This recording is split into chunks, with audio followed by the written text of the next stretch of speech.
అసెంబ్లీలో ప్రవేశపెట్టిన hate speech bill ఇప్పుడు రాష్ట్రంలో మరో రచ్చకు తెరలేపింది.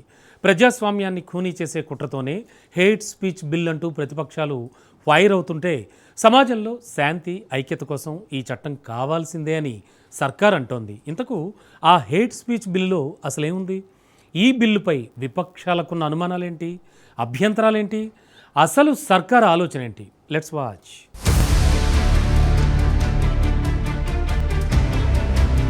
తెలంగాణ రాజకీయాల్లో ఇప్పుడు హేట్ స్పీచ్ బిల్లు ప్రకంపనలు రేపుతోంది. రేవంత్ రెడ్డి ప్రభుత్వం మార్చి 30, 2026న అసెంబ్లీలో తెలంగాణ ద్వేషపూరిత ప్రసంగాలు, ద్వేషపూరిత నేరాల నివారణ బిల్లు 2026ను ప్రవేశపెట్టిన సంగతి తెలిసిందే.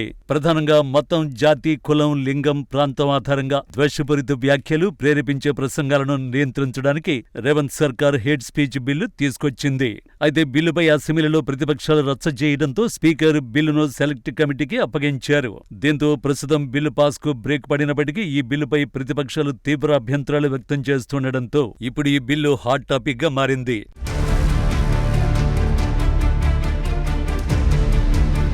దీంతో ఇప్పుడు ఈ హేట్ స్పీచ్ బిల్లులో ఏముంది, ప్రతిపక్షాలు ఎందుకంతలా భయపడిపోతున్నాయన్నది చర్చనీయాంశంగా మారింది.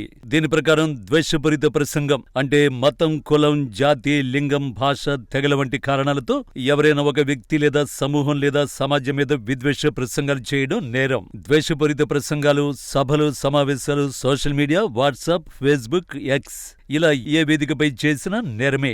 ఆ విద్వేషాన్ని ప్రచారం చేయడం, రెచ్చగొట్టడం, ప్రయత్నించడం కూడా హేట్ క్రైమ్ కిందకే వస్తోంది. వీటికి హేట్ స్పీచ్ బిల్లులో శిక్షలు కఠినంగా ఉన్నాయి. ఈ బిల్లు ద్వారా అభ్యంతరకర సమాచారం, సందేశం వంటివి ఉంటే వాటిని తొలగించాలని ఎలక్ట్రానిక్ మీడియాతో పాటు సర్వీస్ ప్రొవైడర్లను హెచ్చరించేందుకు అధికారులకు అధికారం ఉంటుంది.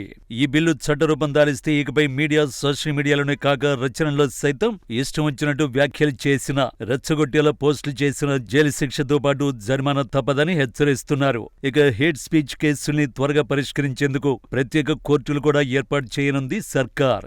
ఈ బిల్లులో ఇక బాధితులకు పరిహారం పొందే హక్కును కల్పించింది.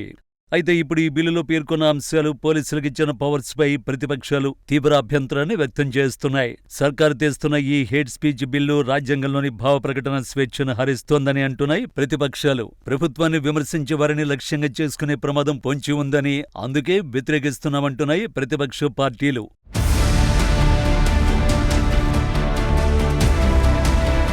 అయితే ప్రతిపక్షాల అనుమానాలు, ఆరోపణలు, విమర్శలను లైట్ తీసుకుంటోంది రేవంత్ సర్కార్. సమాజంలో రోజురోజుకు వ్యక్తుల్లో వ్యక్తమవుతున్న విపరీత పోకడలతో సమాజంలో విద్వేషాలు పెరుగుతున్నాయని, అందుకే సమాజంలో శాంతి భద్రతలు కాపాడడానికి ఫేక్ న్యూస్, అలాగే ద్వేష ప్రచారాన్ని అరికట్టడం కీలకమంటోంది.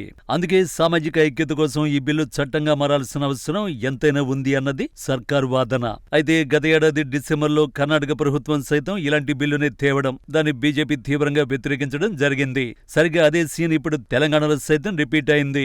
అయితే తెలంగాణ ప్రభుత్వం ప్రవేశపెట్టిన హేట్ స్పీచ్ బిల్లుకు కర్ణాటక బిల్లుతో కొన్ని పోలికలున్నప్పటికీ నివారణ చర్యలకు సంబంధించిన నిబంధనలు తెలంగాణ బిల్లులో పలు ముఖ్యమైన తేడాలున్నాయి.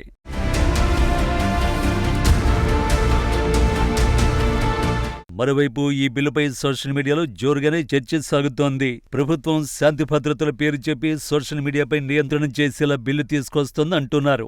ఈ బిల్లులోని శిక్షలకు ముందస్తు బెయిల్ ఉండదని, ఇది పక్కా పథకం ప్రకారం రాజకీయ ప్రత్యర్థులు, ప్రభుత్వ వ్యతిరేక విమర్శలు చేసేవారిని కఠినంగా నియంత్రించేందుకు తీసుకొస్తున్నారని అభిప్రాయపడుతున్నారు. ఈ బిల్లులో అతి కీలకమైన అంశం, ఏదైనా వాట్సాప్ గ్రూపులో అడ్మిన్ వేసే పోస్టుకు సదర్ గ్రూపులో ఉన్న సభ్యులందరి మీద చర్యలు తీసుకునేందుకు ఈ బిల్లులో అవకాశం ఉందని, దీనిపై ప్రభుత్వం నుంచి ఎలాంటి క్లారిటీ రాలేదంటున్నారు. మొత్తానికి రేవంత్ సర్కార్ అసెంబ్లీ ముందు ఉంచిన ఈ హేట్ స్పీచ్ బిల్లుపై సర్కార్ వర్సెస్ ప్రతిపక్షాలుగా మారింది. మరి ఈ బిల్లు సర్కార్ చెబుతున్నట్టు సమాజాన్ని కాపాడే ఆయుధం అవుతుందా, లేక సోషల్ మీడియా ప్రతిపక్షాల స్వేచ్ఛను కట్టడి చేసే పాశంగా మారుతుందా? చూడాలి మరి.